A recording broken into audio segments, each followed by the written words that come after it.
You're watching Mirror 7 News. Stay informed, stay ahead for more news. Big news has just landed in the Australian media world, and it's one that signals the end of an era. Seven West Media and Southern Cross Media have announced a merger, creating what's being described as one of the most significant shakeups in the industry in recent years. And at the center of it all is media magnate Kerry Stokes, who will be stepping down from his long-held role as chairman of Seven West Media. Here's how it's unfolding. A merger will bring together some of the country's most recognizable media brands.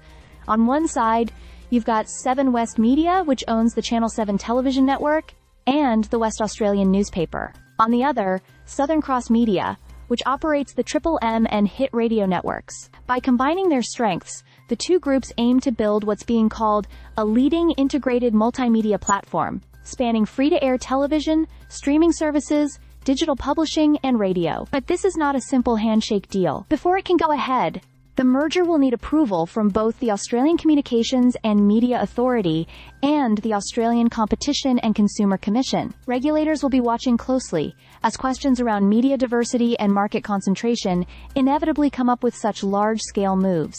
Shareholders of both companies also need to give the green light. Kerry Stokes has agreed to chair the merged board until February 2026. After that, leadership will pass to Heath Mackay-Cruz, currently the chair of Southern Cross Radio. Day-to-day operations will be in the hands of Jeff Howard, who is already the managing director and chief executive of Seven West Media. For shareholders, the structure of the deal is fairly precise. Seven West Media shareholders will receive a fraction of Southern Cross shares for each of their own, ending with the new business split almost down the middle. 49.9% for Seven West investors and 50.1% for Southern Cross investors. Reactions so far have been mixed, though not overly alarmed. Basil Zempilas, opposition leader in Western Australia and a former broadcaster himself, has urged people not to fear the move. He recalled that, at least during his years in radio, announcers weren't pressured with political agendas.